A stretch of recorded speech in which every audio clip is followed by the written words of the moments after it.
আসসালামু আলাইকুম। আমি নিশি। আজকে আমি আমার সাথে ঘটে যাওয়া একটি ভয়ঙ্কর ঘটনা আপনাদের সাথে শেয়ার করব।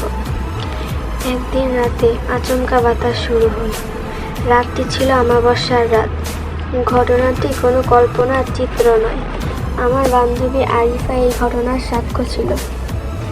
সাহায্যের জন্য করুণ কান্না, অমানবিক চিৎকারে যখন শুরু হলো, তখন সময়টি ছিল মধ্যরাত। আমি তখন ঘুম থেকে জেগে উঠলাম। হঠাৎ আত্মচিৎকারে আমার ঘুম ভেঙে যায়। আমার কাছে মনে হলো কান্নার আওয়াজটি বাহির থেকে আসছে। আমার গা শিউরে উঠল। আমি আস্তে আস্তে বাহিরে যেতে থাকলাম। মনে হলো আমি যত সামনে যাচ্ছি কান্নার আওয়াজ বেড়ে যাচ্ছে।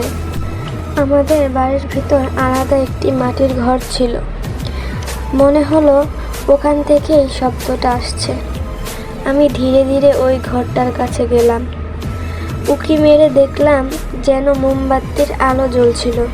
আরও দেখলাম মেঝেতে ভয়ঙ্কর রূপে একটি মেয়ে শুয়ে আছে।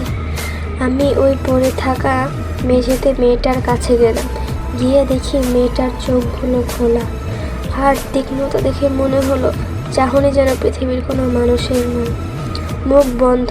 তার মুখ থেকে মনে হলো ঘমঘমে একটি আওয়াজ বের হচ্ছে।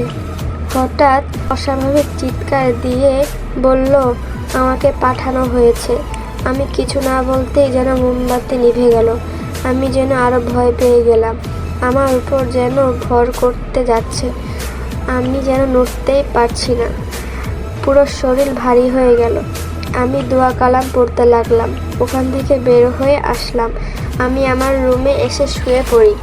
হঠাৎ আমার রুমে আওয়াজ এলো, তুই কি আমাকে এত সস্তা ভেবেছিস? আমি এত সহজে তোকে ছাড়ছি না। এই কথাটি শুনে যেন আমার হৃৎপিণ্ড নিস্তব্ধ হয়ে গেল। মনে মনে ভাবলাম, কি হয়ে যাচ্ছে আমার সাথে? আদৌ কি আমি মুক্তি পাবো এই শয়তানের কাছ থেকে?